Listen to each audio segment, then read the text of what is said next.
जाणीवपूर्वक मागे ठेवलेले जे समाज घटक आहेत त्यांना इतरांच्या बरोबरीला येण्याची संधी देण्यासाठी जे जे उपाय करायचे ते सामाजिक न्यायाच्या कक्षेत येतात. त्या समाज घटकांना पर्याप्त प्रतिनिधित्व नाही, त्यांना ते मिळावं. एक राज्यनिहाय ओबीसी जातींची परिस्थिती वेगवेगळी आहे किंवा नावं वेगवेगळी.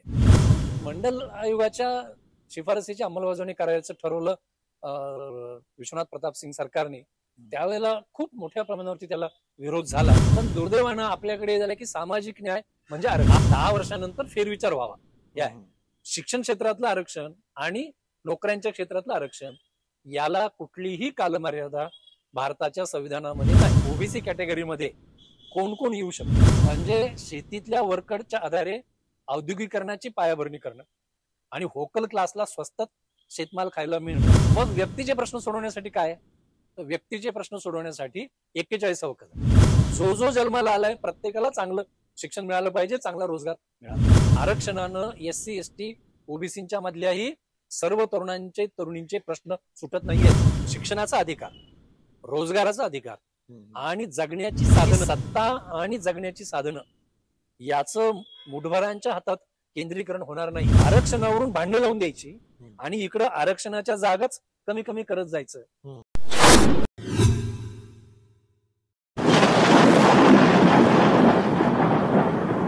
नमस्कार मंडळी, मी लेशपाल जवळगे द खुराक मध्ये तुमचं सर्वांचं सहर्ष स्वागत करतो. मित्रांनो, जम्मू काश्मीर पासून ते कन्याकुमारी पर्यंत आणि गुजरात पासून ते अरुणाचल प्रदेश पर्यंत सगळीकडे एकाच विषयानं रान पेटले. तो विषय म्हणजे आरक्षण. विषय जेवढा दांडगा आहे तेवढाच त्या विषयाचा दांडगा अभ्यास असणारे व्यक्तिमत्व आज आपल्याला लाभलेले आहेत. सुभाष वारे सर. छात्र भारती संघटनेचे महाराष्ट्राचे माजी अध्यक्ष आहेत, तसेच राष्ट्रसेवा दलाचे ते राष्ट्रीय अध्यक्ष सुद्धा राहिलेले आहेत. त्याचबरोबर यशवंत जोशी सोशलिस्ट फाउंडेशन कडून चालवलं जाणारं संविधान साक्षरता अभियान यासाठी सरांनी 100हून अधिक शिबिरं घेतलेली आहेत. त्याचबरोबर 1000 पेक्षा जास्त ठिकाणी विद्यार्थ्यांशी संवाद साधलेला आहे. त्याचबरोबर आपले भविष्य भारतीय संविधान या पुस्तकाचे ते लेखक सुद्धा आहेत.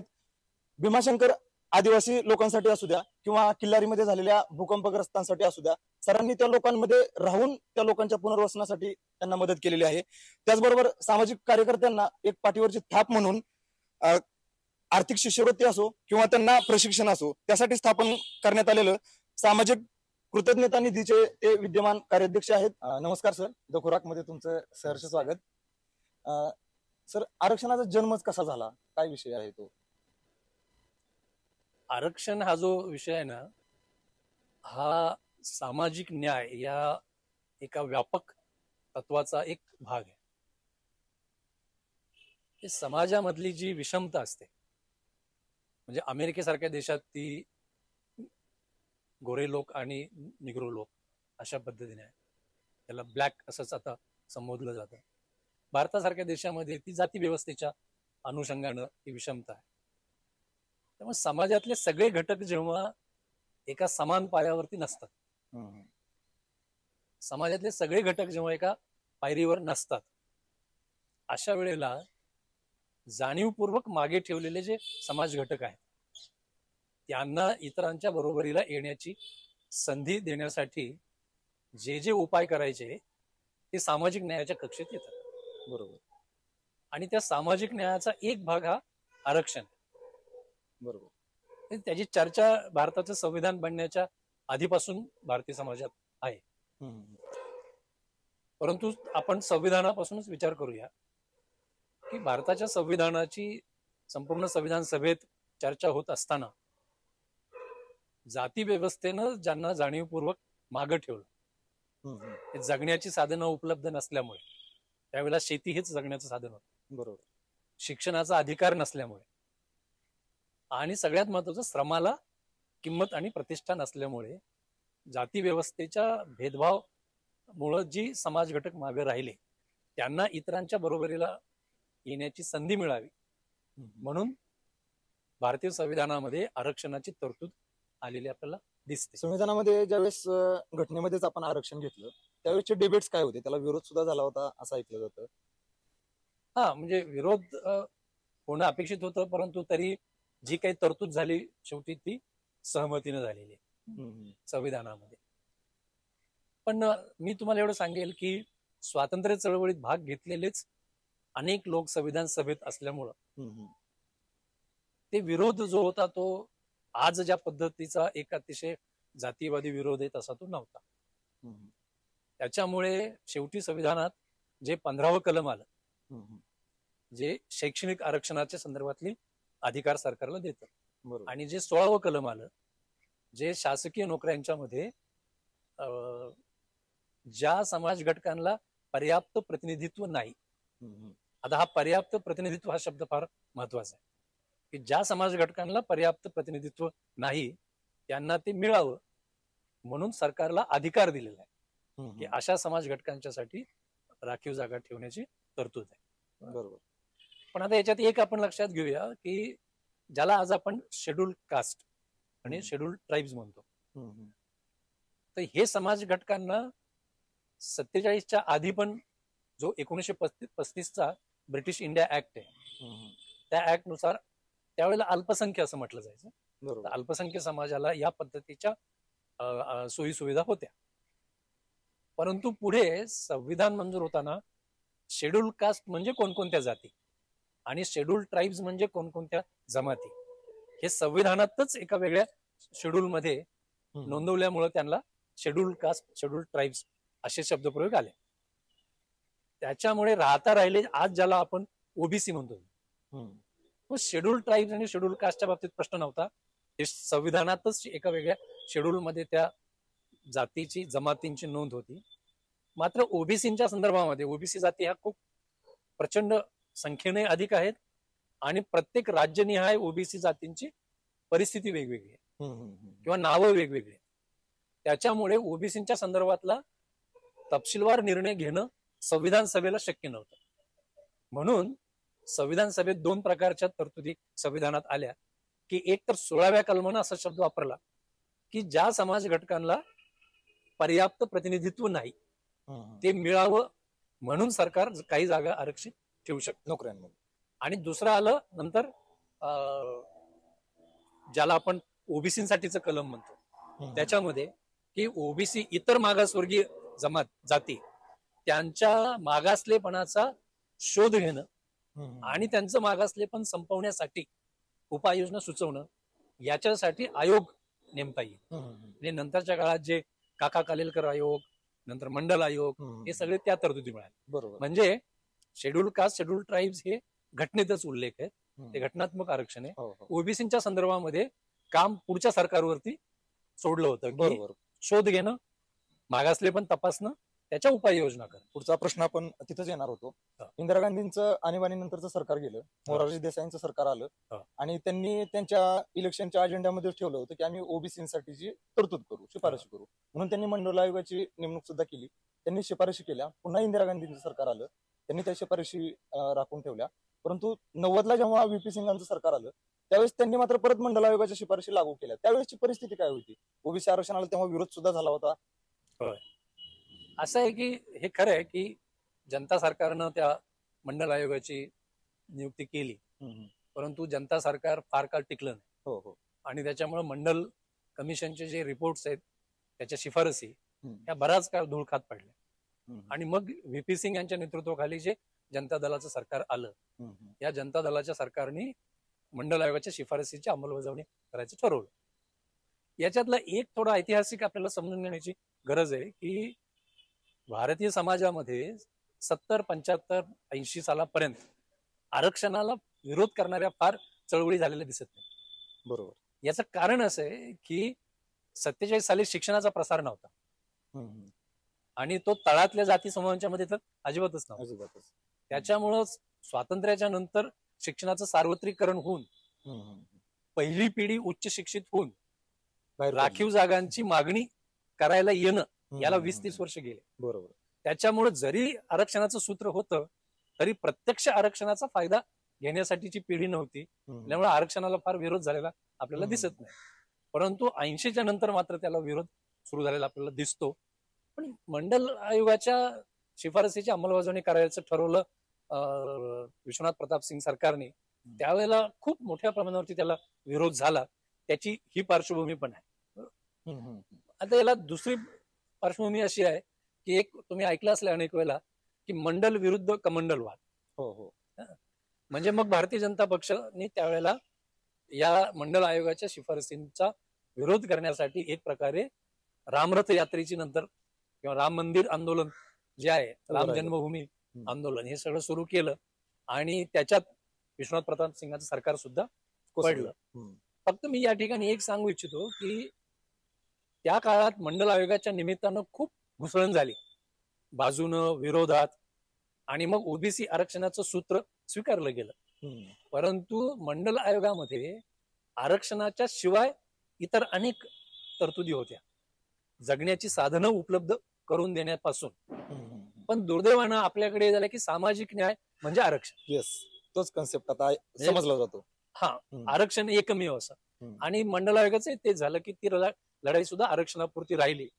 वास्तविक पाहता मागे पडलेल्या समूहांना पुढे येण्याची संधी जर द्यायची असेल तर जगण्याची साधनं निर्माण करून देणं, शासनाच्या वेगवेगळ्या योजनांच्या मध्ये लाभार्थी म्हणून प्राधान्यानं घेणं, नवे रोजगार निर्माण करण्यासाठी राष्ट्रीयकृत बँकांचा जो सार्वजनिक फंड आहे त्यातून कर्ज उपलब्ध करणं, अशा अनेक उपाययोजना करता येऊ शकतात. परंतु त्या शिफारशींकडे मात्र दुर्लक्ष केलं, दुर्लक्ष झालं. आणि आपलं सगळं आज तर सामाजिक न्याय म्हणजे आरक्षण असं होऊन बसलंय, हे चुकीचं आहे.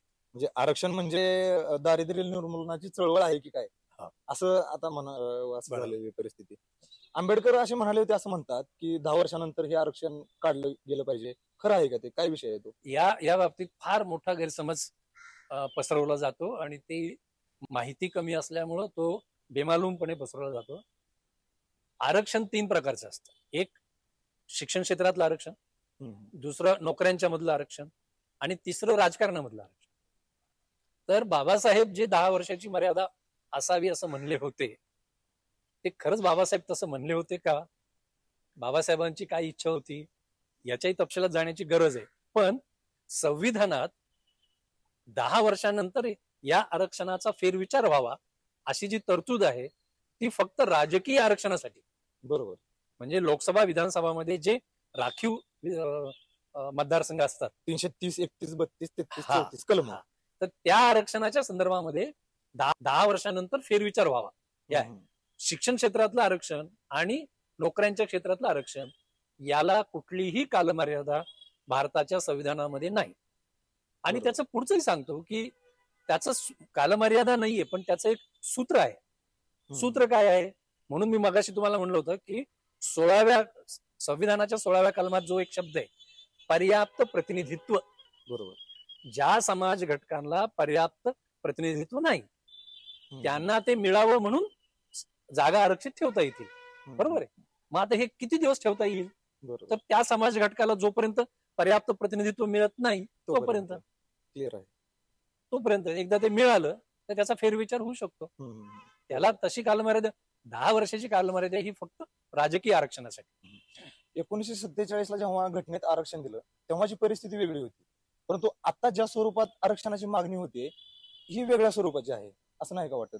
मग ह्याच्यात राजकीय महत्वाकांक्षा आहे की खरंच सामाजिक गरज आहे? काय वाटतं? नाही, काय झालंय, एक तर ज्या समाज घटकांना आरक्षण मिळालं त्या आरक्षणाची जितक्या ठोसपणे अंमलबजावणी व्हायला पाहिजे होती तितक्या ठोसपणे झाली नाही. पण तरी सुद्धा ते घटनात्मक आरक्षण असल्यामुळं त्याची काही प्रमाणात अंमलबजावणी झाली.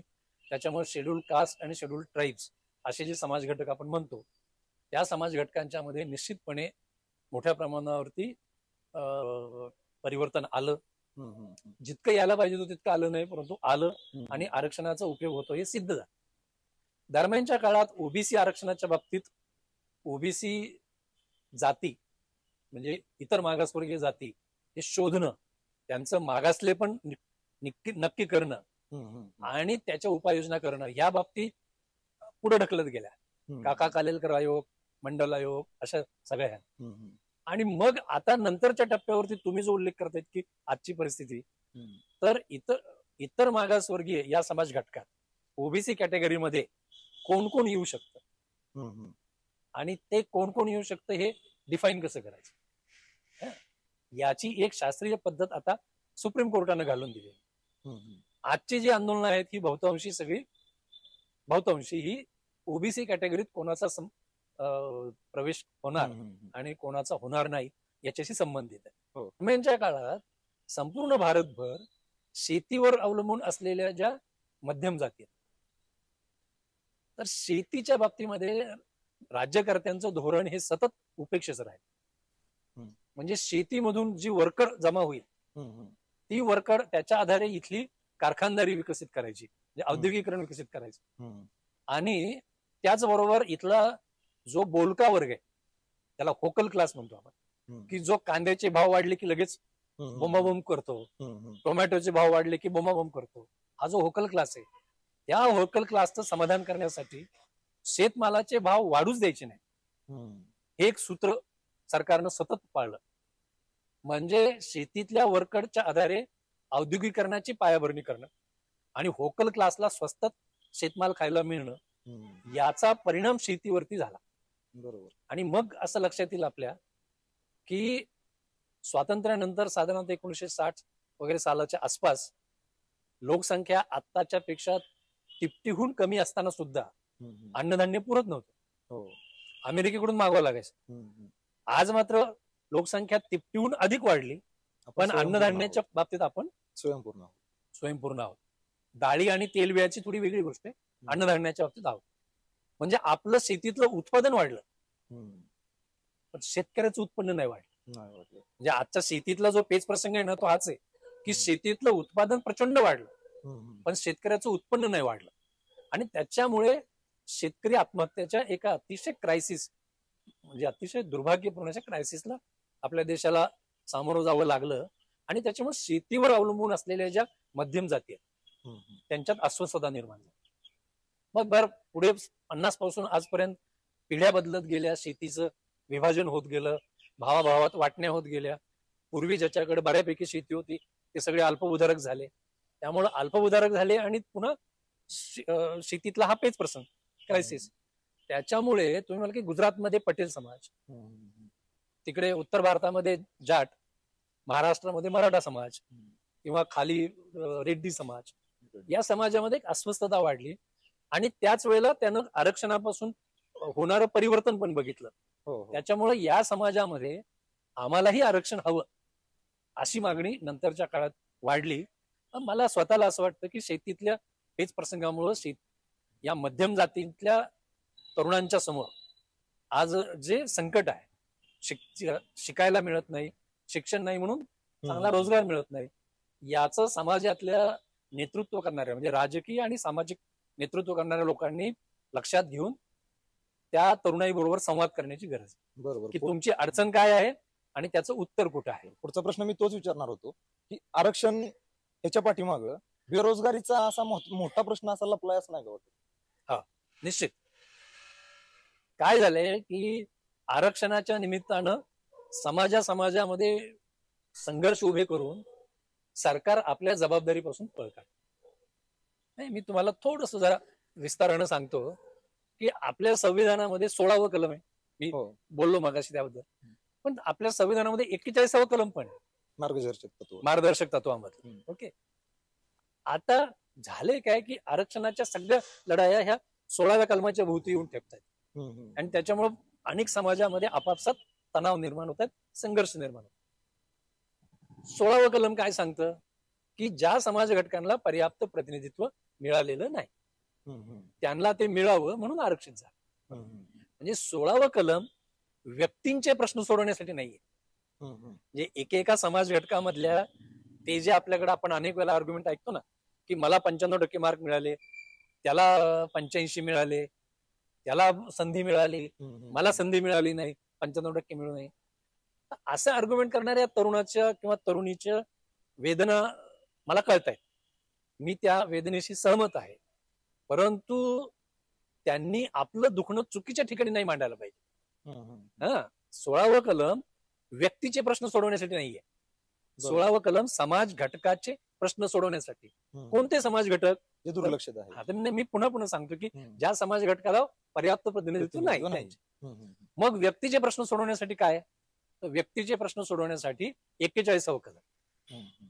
41वं कलम काय सांगतं की या देशात जन्माला आलेल्या प्रत्येक मुलीला, प्रत्येक मुलाला चांगलं शिक्षण मिळालं पाहिजे आणि हाताला चांगला रोजगार मिळाला पाहिजे. मग ते कुठल्याही जातीचा उल्लेख करत नाही, धर्माचा उल्लेख करत नाही. जो जो जन्माला आलाय प्रत्येकाला चांगलं शिक्षण मिळालं पाहिजे, चांगला रोजगार मिळाला पाहिजे. त्याच्यामुळे आपल्या समाजातल्या सर्व बेरोजगार तरुणांनी म्हणजे SC ST आणि OBC मधल्या सुद्धा, हे मी नीट ऐका, बरोबर. मी जेव्हा म्हणतो की 16वा कलम व्यक्तींचे प्रश्न सोडवण्यासाठी नाही, याचा अर्थ असा आहे की आरक्षणानं SC ST OBCच्या मधल्याही सर्व तरुणींचे प्रश्न सुटत नाहीयेत, त्यांचंही पोट आरक्षणानं भरत नाहीये. बरोबर. त्याच्यामुळं एखाद्या विशिष्ट आस्थापनेतल्या त्या प्रवर्गासाठीच्या राखीव जागा त्या प्रवर्गातल्या तरुणाईला दिल्यानंतर त्या प्रवर्गातले जे शिल्लक राहत आहेत त्यांचं काय, हा प्रश्नच आहे ना. बरोबर. अशा सगळ्या बेरोजगार तरुणांनी 41व्या कलमाच्या भोवती आपली बेरोजगारीची लढाई उभी करण्याची गरज आहे. मी थोडस सोपं करून सांगतो. एक कल्पना करा की जेवायला भूक लागलेले 10 जण आले आणि टोपल्यात भाकरी एकच आहे. म्हणजे अशी परिस्थिती आहे ना की भूक लागली म्हणून जेवायला 10 जण आले, टोपल्यात भाकरी मात्र एकच आहे. अशा वेळेला 16वा कलम काय सांगतोय की 10 जण आले, 10 जण भुकेलेले, तर त्या 10 जणातले जास्त दिवस भुकेलेलं कोण आहे ते शोधा आणि त्याला ती टोपल्यातली एक भाकरी द्या, असं 16वा कलम सांगतं. पण 41वा कलम मात्र सरकारला असा प्रश्न विचारतं की जेवायला भुकेलेले 10 जण जर आलेत तर टोपल्यात 10 भाकरी का नाहीत? बरोबर. त्यासाठी तरतुदी करा, 10 भाकरीची तरतूद करा, ती तुमची जबाबदारी आहे. बरोबर. आता सगळे राज्यकर्ते प्रत्येक समाज घटकातल्या तरुणांना आज सांगतात, तुला भूक लागली, तुला भूक लागली, तुला भूक लागली, ते बघ त्या टोपल्यात एक भाकरी, जा आणि तुझा हिस्सा मिळव. त्याला तिथं ओढादान करायला लावतायत, त्या ओढादानीत आपापसात भांडणं लागतंय. बरोबर. आणि ती 41वा कलम समजावूनच देत नाही. पण 41वा कलम राज्यकर्त्यांना प्रश्न विचारतं की जर जेवायला 10 लोक आले तर टोपल्यात 10 भाकरी का नाही? म्हणजे सर्वांना शिक्षण, सर्वांना रोजगार, ही भूमिका 41व्या कलमाची. तर माझं म्हणणं आहे SC ST OBC open category मुस्लिम अशा सगळ्या समाज घटकातल्या तरुणाईनं आपल्या बेरोजगारीची लढाई ही 41व्या कलमाच्या भोवती उभी करायला पाहिजे. बरोबर. सरकार आपल्या जबाबदारीतून पळ काढण्यात यशस्वी होतंय, तुम्ही फक्त 16व्या कलमाच्या भोवती आपापसात संघर्ष केल्यामुळे. सरकार कुठलंही असो, आरक्षणाची मागणी मात्र जोर धरते. तर ही आरक्षणाची मागणीच थोडीशी कमी व्हावी यासाठी सरकारकडून किंवा व्यवस्थेकडून बदल जे की खूप गरजेचे आहेत ते का केले जात नाहीत? त्याला कारण मागच्या काही वर्षामध्ये ज्या पद्धतीचं आर्थिक धोरण आपल्या देशानं स्वीकारलंय ते आहे. आरक्षणाची मागणी संपायला हवी. हे बा, मी जातनिहाय आरक्षणाचा समर्थक आहे, परंतु मी असं मानतो की 16वा कलम हे काही संविधानाचं अंतिम स्वप्न नाही. बरोबर. आपलं संविधान 16व्या कलमाजवळ थांबत नाही. एखाद्या समाज घटकाला आरक्षण द्यावं लागणं याचा अर्थ आपला समाज आजारी आहे. येस. आरक्षण द्यावं लागणं याचाच अर्थ आहे ज्याच्या आजारपणाचं लक्षण आहे. आणि हा आजार पण वाढत चाललंय, मागणी वाढते, आणि तो आजार वाढत चाललाय, ती मागणी वाढत चालली. मग हे आजार पण संपवायचं, आरक्षणाची मागणीची गरजच पडणार नाही अशी स्थिती निर्माण करायची. याचा अर्थ असा आहे की शिक्षण आणि रोजगाराच्या पुरेशा संधी निर्माण करायची. ऑब्व्हियसली. मग ज्याला तुम्ही मागाशी मार्गदर्शक तत्व म्हणला, त्या मार्गदर्शक तत्वामधले जे शिक्षणाचा अधिकार, रोजगाराचा अधिकार आणि जगण्याची साधनं म्हणजे मीन्स ऑफ लाईव्हलीहूड हे मिळवण्याचा अधिकार, हे जे ते मार्गदर्शक तत्वात आहे, तर बाबासाहेबांनी त्यांच्या पक्षाच्या वतीनं म्हणजे शेड्यूल्ड कास्ट फेडरेशनच्या वतीनं संविधान सभेला जे निवेदन दिलं होतं, म्हणजे जे बाबासाहेबांचं संविधानाबद्दलचं आपलं स्वतःचं खास मत होतं, त्याच्यात बाबासाहेबांनी या तिन्ही गोष्टी, जगण्याची साधनं, शिक्षणाचा अधिकार आणि रोजगाराचा अधिकार, हे मूलभूत अधिकार म्हणून द्यावेत असं म्हटलं. म्हणजे बाबासाहेबांची इच्छा हे मार्गदर्शक तत्वात नको, हे मूलभूत अधिकार म्हणून देऊया असं होतं. आणि त्याच्यासाठी त्यांनी संविधान सभेत एक फार चांगला शब्द वापरलाय. बाबासाहेब असं म्हणतात की प्रत्येक भारतीयाला एकच मत, असं अडल्ट फ्रँचायझीचं सूत्र आपण स्वीकारलं आणि राजकीय लोकशाही आपण आणतोय. पण या राजकीय लोकशाहीचा उपयोग करून जी आर्थिक विषमता आहे, आर्थिक प्रचंड मोठी जी गरीब श्रीमंतांच्या मधली खाई आहे, हे संपवण्याचा प्रयत्न झाला पाहिजे. पण पार्लमेंटरी डेमोक्रेसीमध्ये दर 5 वर्षांनी निवडून येणारं सरकार हे आपोआप करेल असं त्याच्या इच्छाशक्तीवर सोडू नका. आणि म्हणजे काय, तर मी मगाशी म्हणलो तसं की हे 3 अधिकार फंडामेंटल राईट म्हणून आपण देऊया.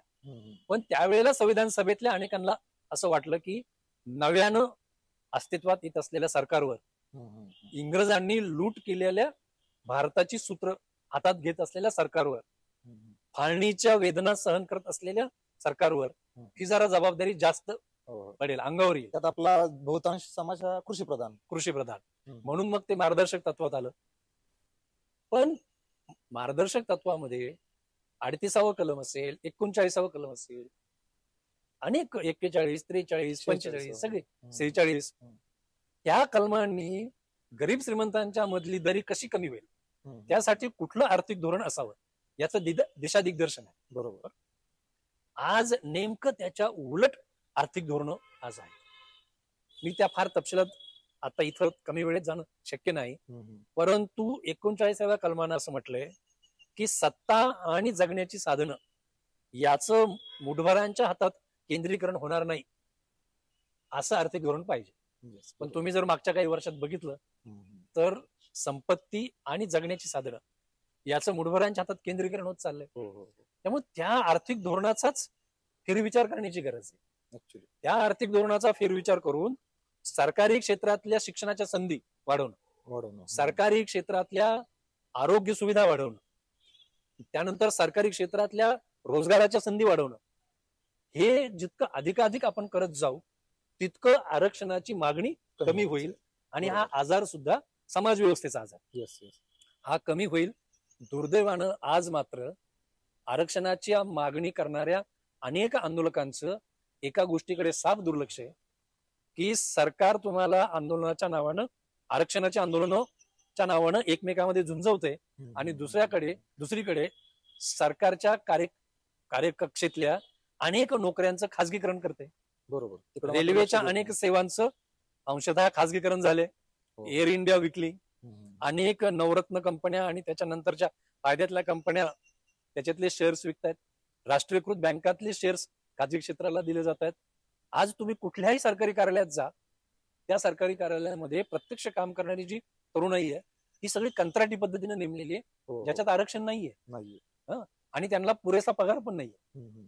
कंत्राटी पद्धतीची नेमणूक म्हणजे समान काम समान दाम या सूत्राला पण हरताळ आहे आणि आरक्षणाच्या सूत्राला पण हरताळ आहे. म्हणजे आरक्षणावरून भांडण लावून द्यायची आणि इकडं आरक्षणाच्या जागाच कमी कमी करत जायचं, असं बदमाशी आज सुरू आहे. त्याच्यामुळे तुमचा प्रश्न फार बरोबर होता की आरक्षणाचा म्हणजे आजार कधी कमी होईल, तर सरकारी क्षेत्रातल्या संधी जशा वाढत जातील तसा आरक्षणाच्या मागण्या कमी होत जातील. नक्कीच आपण सर्वसामान्य नागरिकांनी हे प्रश्न उचलून धरले पाहिजेत. आलेल्या नेत्यांना आपण विचारलं पाहिजे की आमच्या ह्या प्रश्नांवर बोल.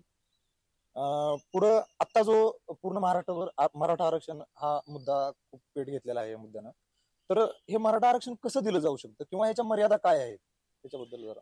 हे बाबा, माझं त्या बाबतीतलं स्पष्ट मत असं आहे, एक तर असं आहे की मी मागाशी म्हणलं की भारतभर देशभर मध्यम जाती ज्या आहे, पटेल, जाट, मराठा, या शेतीमधल्या पेच प्रसंगामुळे अस्वस्थता वाढली. शेतमालाचे भाव वर्षानुवर्ष वाढवून दिल्यामुळे ही सगळी अस्वस्थता वाढली.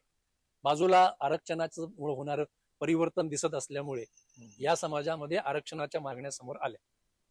मी आधी म्हणलं तसं शेड्यूल कास्ट, शेड्यूल ट्राईब्स हे घटनेत उल्लेख असल्यामुळं तो मुद्दा वेगळा आहे, राहतो ओबीसी मुद्दा. बरोबर. आता ओबीसीच्या संदर्भामध्ये या ओबीसीच्या मध्ये कोणाचा समावेश होऊ शकतो याच्या बाबतीत सुप्रीम कोर्टानं अलीकडच्या काळात एक ट्रिपल टेस्ट म्हणून दिलेली की तुम्हाला जर एखाद्या समाजाला त्याचं मागास आहे हे जर मागणी होत असेल तर त्या समाजाचं मागासलेपण हे इम्पेरिकल डेटाच्या आधारे सिद्ध झालं पाहिजे. हा इम्पेरिकल डेटा कसा मिळू शकतो, तर माझं मत आहे की जातनिहाय जनगणनेच्या आधारेच हा इम्पेरिकल डेटा मिळू शकतो. सुप्रीम कोर्टानं घालून दिलेल्या ट्रिपल टेस्टच्या आधारे इम्पेरिकल डेटा मिळवणं, समाजाचं मागासलेपण सिद्ध करणं आणि ते सिद्ध झाल्यानंतर त्या समाजाला ओबीसीच्या मध्ये आयदर डायरेक्ट ओबीसी मध्ये किंवा स्वतंत्र प्रवर्गाद्वारे त्यांना आरक्षण मिळवून द्या. पण आता याच्यामध्ये एक हे आहे की सुप्रीम कोर्टाच्या निकालामुळे सामाजिक मागासलेपणाचं जे आरक्षण आहे त्याची मर्यादा 50% पुढे जाऊ द्यायची नाही, असं ते एक सुप्रीम कोर्टाचा एक निर्णय आहे. बरोबर. आता जर ओबीसी आम्ही आहोत, म्हणजे आम्ही मागासवर्गीय आहोत, अशा अनेक मागण्या येत असतील आणि ते मागासले बंदर सिद्ध होणार असेल, तर समाजातला बहुसंख्य वर्ग आरक्षणाच्या कक्षेत येईल. बरोबर. अशा वेळेला ती 50% आरक्षणाची मर्यादा ही निश्चितच न्यायपूर्ण नाहीये. त्याच्यामुळे एका बाजूला इम्पेरिकल डेटाच्या आधारे त्या समाजाचं मागासले पण सिद्ध करणं, केंद्र सरकारनं घटना दुरुस्ती करून 50% आरक्षणाची मर्यादा उठवणं. दक्षिणेतल्या राज्यांमध्ये दिलेली पण आहे. नाही, दक्षिणेकडच्या राज्यांनी दिली आहे, परंतु हा निकाल यायच्या आधीची आहे. ओके. इंदिरा साहनी खटल्याच्या अगोदर. हा, त्याच्या आधीची आहे. आणि तरी पण सुप्रीम कोर्टानं आम्ही ते त्याची न्यायालयीन समीक्षा करू शकतो असं म्हटलंय, पण केलेली नाही समीक्षा. त्याच्यामुळे ती घटना दुरुस्ती करून 50%ची मर्यादा वाढवून नव्या समाज घटकांना, मराठा असेल किंवा इतर जाती असतील, त्यांना आरक्षणाच्या कक्षेत सामावून घेतलं जाऊ शकतं. आणि दुसरा मार्ग काय आहे की कुणबी ही जी जात आहे ही ऑलरेडी इतर मागासवर्गीयांच्या येते. बरोबर. आता ते अर्थातच कुणबी प्रमाणपत्र तुम्हाला मिळवण्यासाठी तशा पद्धतीची काही कागदपत्र तुमच्याकडे असणंही गरजेचं आहे आणि त्याला काही इतिहासकालीन संदर्भ आहे. त्याच्यामुळे अशी कागदपत्र ज्यांच्याकडे आहेत, ही प्रक्रिया नवीन नाहीये. ही प्रक्रिया नवीन नाही. याच्या आधी सुद्धा तुमच्या वाडवडिलांच्याकडे, आजोबांच्याकडे कुणबी असल्याचं जर काही दाखला असेल तर त्याच्या आधारे तुम्हाला कुणबी असल्याचं प्रमाणपत्र यापूर्वीही मिळत होतं. आता या आंदोलनामुळे ते नव्याने मिळायला लागले. त्याच्यामुळे जर ती मोठ्या प्रमाणावरती शोध घेऊन अस्सल कागदपत्र, जेन्युन कागदपत्र मिळणार असतील तर तो दुसरा मार्ग आहे, तो आधीपासूनच चालू आहे, त्याचा एक ड्राईव्ह होऊ शकतो. बरोबर. बरोबर. आणि दिलं नाही जाऊ शकत तर ते कसं? सरकारची काय महत्वाकांक्षाच नाहीये का आरक्षण देण्यामागची? नाही, सरकार खरोखर आहे की सरकार त्यासाठी गंभीरपणे काम करत नाही, हे खरं आहे.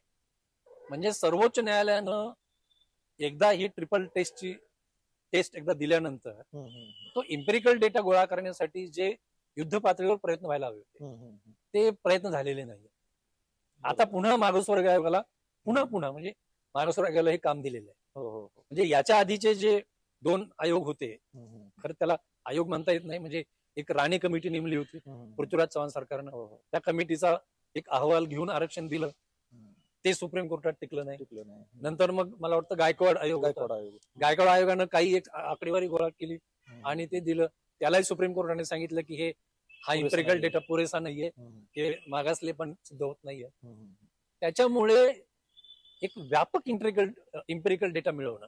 बरोबर. आम्हाला तर असं वाटतं केवळ मराठा आरक्षण असं नाहीये, तर या समाजामध्ये एकदा जातनिहाय जनगणना केली पाहिजे. पुढचा प्रश्न तोच घेणार होतो मी. अपोजिशन पार्टीतल्या लोकांनी सुद्धा आता जातनिहाय जनगणनेची मागणी लावून धरलेली आहे. ती किती गरजेची आहे आणि तिचं महत्व काय? आजचे आरक्षणावरूनचे जे वेगवेगळ्या समाज घटकांमधले तणाव आहेत ना, हे तणाव जर संपवायचे असतील तर जातनिहाय जनगणनेचा आरसा सगळ्यांच्या समोर धरणं, की एकदा ती व्यवस्थित जातनिहाय जनगणना झाली की मग कोण नेमकं कुठे, दोन्ही गोष्टी आहेत की जे नव्यानं आरक्षण मागतायत, जे नव्यानं स्वतःचं मागासले पण सिद्ध करू मागतायत, त्यांचंही इम्पेरिकल डेटा येईल, ते कुठं आहेत हे कळेल. आणि ज्यांना ओबीसी म्हणून आरक्षण मिळालं, ज्यांनी ओबीसी प्रवर्गामधला आरक्षणाचा मोठा हिस्सा ज्या जातींना मिळाला, त्यांच्यात काय काय परिवर्तन झालं त्यांचं पण सर्वेक्षण होईल, त्यांचंही सर्वेक्षण होईल. आणि मी पुन्हा की 16वं कलम की पर्याप्त प्रतिनिधित्व मिळावं म्हणून आरक्षण. म्हणजे समजा मागच्या काही वर्षातल्या आरक्षणामुळे काही जातींना आता पर्याप्त प्रतिनिधित्व मिळाले, असं जर जातनिहाय जनगणनेत आलं तर कदाचित त्या जातींना तुम्हाला आरक्षणाच्या कक्षेतून बाजूला करावं लागेल. बरोबर. ज्यांना नाही मिळालेलं त्यांना ऍड करावं लागेल. त्यामुळे आता मेळावे घेऊन, मोर्चे काढून, हमरी तुमरीवर येऊन विनाकारण एकमेकाच्या समाजाबद्दल कटुता निर्माण करून काही होणार नाही. जातनिहाय जनगणनेनं कोण कुठं आहे हे बघणं आणि त्याच्या आधारे मग आरक्षणाचे निर्णय घेणं हे आज जास्त संयुक्तिक. सरकारी बाजूनं असं म्हटलं जातं की जातनिहाय जनगणनेमुळे जातीयवादाला अजून थारा मिळेल किंवा सपोर्ट केल्यासारखं होईल, तर ते कितपत खरं आहे? नाही, हे अजिबात खरं नाहीये. आपल्या समाजात ज्यांना जातीचे फायदे मिळतात, हम्म. ज्यांना जातीचे फायदे मिळतात त्या समाज घटकांचं सतत असं म्हणणं असतं की आपल्याला जात विसरायची आहे ना, मग जात सांगूच नको, जात सांगायचीच नको. शाळेत प्रवेश देतानाच कशाला दाखल्यावर जात लिहितात? लक्षात घ्या की जातीमुळं, जात व्यवस्थेमध्ये ज्यांना फायदे मिळतात त्यांना जात लपवणं हे फायद्याचं आहे. जाती व्यवस्थेनं ज्यांचं शोषण केलं, भेदभाव केला, त्यांना जात न सांगणं हे कसं फायद्याचं असेल? लक्षात घ्या, जात समजून घेणं हे प्रत्येक वेळेला जातीवादी नसतं. जात व्यवस्थेमधला जो उच्च नीच भाव आहे त्या उच्च नीच भावाच्या मानसिकतेतून एखाद्याची जात तपासणं म्हणजे मी तुझ्यापेक्षा वरचढ आहे.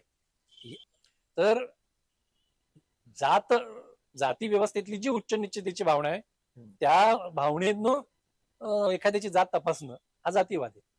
परंतु जात संपवण्यासाठी किंबहुना जाती व्यवस्थेनं निर्माण केलेलं जो एक दरी आहे, ही दरी संपवण्यासाठी तुम्हाला जात समजूनच घेतली पाहिजे. बरोबर. मी या बाबतीत एक गमतीशीर उदाहरण सांगतो. आमचा एक मित्र त्या काळात म्हणजे आम्ही कॉलेजला असताना आमचा एक मित्र आला आणि म्हणाला की मला आंतरजातीय लग्न करायचं आणि तुम्ही माझ्यासाठी मुलगी शोधा. मला आंतरजातीय लग्न करायचंय, तुम्ही माझ्यासाठी मुलगी शोधा. आता आम्ही त्यावेळेला चळवळीतच होतो त्यामुळे आम्हाला एकमेकाची जात खरंच माहिती नसेल. मग मी त्या मित्राला म्हटलं की ठीक आहे, हरकत नाही, आपण मुलगी शोधूया. तर तुझी जात कुठली आहे? म्हटलं नाही, जात का विचारताय? जात नाही विचारायची. तर मग मी त्याला, अरे तुला जर आंतरजातीय लग्न करायचंय तर आम्ही कदाचित तुझ्याच जातीची मुलगी शोधून आणली तर मग ते आंतरजातीय लग्न कसं होईल? तुला जर आंतरजातीय असं लग्नासाठी मुलगी शोधायची आहे तर तुझी जात तर आम्हाला कळली पाहिजे ना. त्याच्यामुळे जात समजून घेणं हे प्रत्येक वेळेला जातीवादी नसतं. जात संपवण्यासाठी सुद्धा जात समजून घ्यावी लागते. त्याच्यामुळं जातनिहाय जनगणनेनं काही जातीवाद वाढणार नाही आणि जातनिहाय जनगणना इतकी वर्ष केली नाही म्हणून जातीवाद संपलाय का? नाही. म्हणून लग्न करताना लोक आंतरजातीय लगेच विचार करतायत का? नाही, अजून नाही. हे बघा, जात ही शाळेतल्या दाखल्याच्या कागदावर लिहिलेली असते म्हणून टिकून नाहीये. जात इथं असते म्हणून टिकून. बरोबर. किंवा जगण्याच्या साधनांचं जे विषम वाटप झालेले तिथं जाते. शिक्षणाचा अधिकार हजारो वर्ष न मिळाल्यामुळे जे मागास सांस्कृतिक संचित तयार झाले तिथं जाते. जात केवळ कागदावर आहे म्हणून टिकून नसते. सर, आरक्षणामुळे देशभर एक प्रकारची कट्टरता तरुणांमध्ये निर्माण झाली आहे. अगदी खेडोपाड्यात गावोगावांमध्ये तरुण वर्गामध्ये एकदम कट्टरतेची भूमिका आहे इतर जातींबद्दलची. हे खूप भयंकर आहे. याच्यातून भविष्यासाठी आपल्या भारतीय लोकशाहीच्या म्हणा किंवा राजकारणाच्या म्हणा ह्याचे धोके कसे असतील? नाही, आता जी कटुता आहे ही अतिशय वेदनादायी आहे. वेगवेगळ्या समाज घटकांच्या मध्ये आरक्षणाच्या मागण्यावरून जे काही एकमेकाच्या विरोधात बोलणं, शेरेबाजी करणं, कडवट भाषा वापरणं, याच्यातून आज जो तणाव निर्माण होतोय हा तणाव भारतीय समाजासाठी अजिबात योग्य नाही. त्यामुळे मी तरुणांना जे मगाशी बोललो तेच आवाहन करेल की आरक्षण ही तात्पुरती उपाययोजना आहे. आरक्षण ही कायम स्वरूपाची उपाययोजना कुठल्याही समाज घटकामध्ये असू शकत नाही. भारतीय संविधानाचं अंतिम स्वप्न हे 41व्या कलमानुसार सर्वांना शिक्षण, सर्वांना रोजगार हेच आहे. ते शक्य पण आहे. म्हणजे काहींना असं वाटेल की ते काय शक्य आहे का? ते कसं शक्य आहे त्याचंही दिशा दिग्दर्शन संविधानातल्या मार्गदर्शक तत्वामध्ये आहे. त्याच्यामुळे मला मिळावं, मी काय म्हणतो, मला मिळावं असं वाटणं स्वाभाविक आहे. परंतु माझ्याच भारतामधला, माझ्या शेजारी राहणारा जो दुसरा भाऊ आहे किंवा दुसरी बहीण आहे तिला मिळू नये अशी तर भारतीयत्वाची भावना नाही ना. बरोबर. मला मिळावं हे बरोबर आहे, परंतु 41वा कलम जे सांगतं की इथं जन्माला आलेल्या प्रत्येक मुलाला चांगलं शिक्षण मिळावं, चांगला हाताला रोजगार मिळावा, त्या पद्धतीचं आर्थिक धोरण आणलं तर हे शक्य पण आहे. पण दुर्दैवानं मागच्या काही वर्षातली आर्थिक धोरणं ही रोजगार कमी करणारी आहे. त्याच्यामुळं तुम्ही आपापसात भांडत बसल्यामुळे, तुम्ही आपापसामध्ये कडवट शेरेबाजी करत बसल्यामुळे एका बाजूला आपलं राष्ट्रीय ऐक्य तर धोक्यात येतच आहे, परंतु ज्या सरकारला तुमचा मताधिकार वापरून ज्या सरकारला तुम्ही सत्तेत बसवलंय, म्हणजे आधीच्या उदाहरण जर आठवत असेल की जेवायला 10 आलेत तर टोपल्यात 10 भाकरी पाहिजेत, त्या 10 भाकरी थापण्यासाठी तुम्ही मताधिकार वापरून ज्यांना सत्तेत बसवलंय त्यांची तुम्ही सुटका करताय, बरोबर, त्यांच्या जबाबदारीपासून त्यांना तुम्ही मुक्त करताय.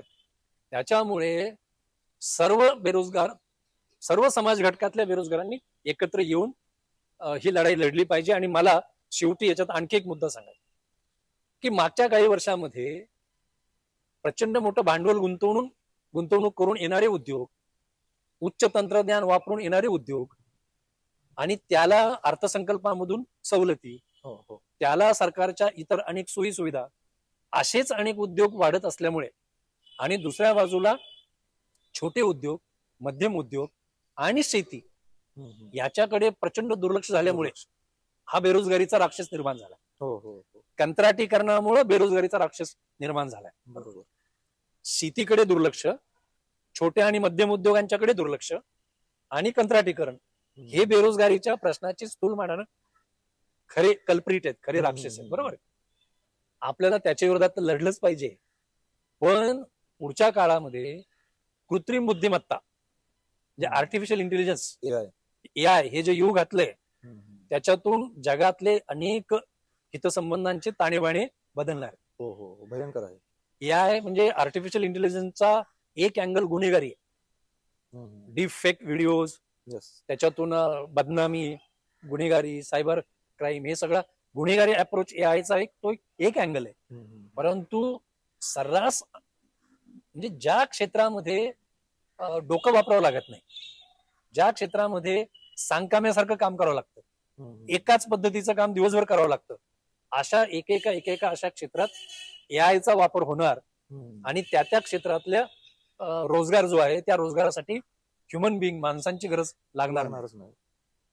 आता कुठलंही तंत्रज्ञान जेव्हा येतं तेव्हा ते काही नवे रोजगार निर्माण करतच, परंतु नवे रोजगार किती निर्माण करतं आणि घालवतं किती, हा रेशो पण बघावा लागतो.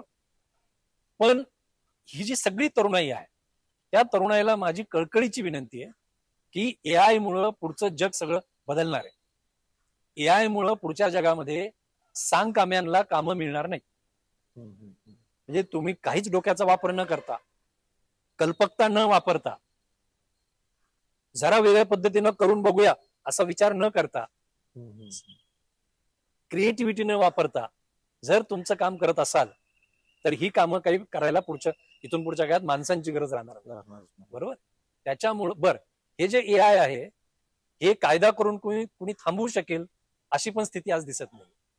याला कुणी रोखू शकेल अशी दिसत परिस्थिती नाही. आत्ताची परिस्थिती स्वागतच केलं सगळ्यांनी. त्याच्यामुळे एका बाजूला त्याचा गुन्हेगारी वापर कसा थांबेल त्याच्यासाठीचे कायदे, पण दुसऱ्या बाजूला मानवी मेंदूची जी क्रिएटिव्हिटी पॉवर आहे, सर्जनशीलता आहे, कल्पकता आहे, ती अधिक त्याच्या संदर्भामध्ये विचार करून आपल्या कामामध्ये नाविन्य कसं आणता येईल, आपल्या कामामध्ये अधिक सफाई कशी आणता येईल, अशा पद्धतीचा विचार तरुणाईला सतत करावा लागणार आहे. बरोबर, आणि असा विचार करत राहणाऱ्या तरुणाईला नव्या जगातले रोजगार मिळू शकतील. त्याच्यामुळे एका बाजूला संविधानातल्या सामाजिक न्यायाचे सूत्र जे आहे मी सांगितलं त्याची प्रामाणिकपणे अंमलबजावणी करा, आणि दुसऱ्या बाजूला AI मुळे जे नवीन क्षेत्र येतील त्याच्यावर तुमच्या कल्पकतेद्वारे, मेहनतीद्वारे त्या AI वर स्वार व्हा. असं करून तुम्हाला तुमच्या रोजगारांचे प्रश्न सोडवावे लागतील. त्या दिशेनं तरुणाईनं हातात हात घेऊन वाटचाल करायची गरज. येस, नक्कीच सर, धन्यवाद. संपूर्ण तरुणाईलाच आमच्या पूर्ण मुलाखतच ही खूप प्रेरणादायी ठरेल. तुम्ही आलात, आम्हाला एक वैचारिक म्हणा, सामाजिक, राजकीय सगळ्याच स्वरूपातला एक खुराक आम्हा सर्वांना तुम्ही दिलात. त्याबद्दल आमच्या टीमकडून आणि सर्व प्रेक्षकांकडून आम्ही तुमचे मनापासून आभार मानतो. तर मित्रांनो, आरक्षण या विषयाबद्दलच्या तुमच्या ज्या काही शंका असतील त्या नक्कीच सरांच्या मुलाखतीमधून तुमच्या दूर झाल्या असतील. नक्कीच तुम्हाला जर हा व्हिडिओ आवडला असेल तर तुम्ही कमेंटमध्ये आम्हाला मेन्शन करा आणि हा व्हिडिओ भरपूर लोकांपर्यंत पोहोचवा, ज्यांना आरक्षण हा विषयच कळलेला नसतो किंवा तो वेगळ्या अँगलने बघितला जातो. तर भरपूर जास्तीत जास्त लोकांपर्यंत हा विषय आपण पोहोचवाल ही मी अपेक्षा करतो. तसेच नवीन व्हिडिओ किंवा नवीन खुराक तुम्हाला ज्या विषयाबद्दल हवा असेल त्या विषयाबद्दल तुम्ही आम्हाला नक्कीच आमच्या सोशल मीडियावरती किंवा मेल ID वरती मेसेज करून तुम्ही आम्हाला कळवू शकता. त्यांना आपण आपल्या स्टुडिओमध्ये आणू आणि त्या विषयाचा खुराक तुमच्यापर्यंत घेऊन येण्याचा नक्कीच प्रयत्न करू. लवकरच भेटूया नवीन खुराकासोबत, नवीन व्यक्तीसोबत. धन्यवाद.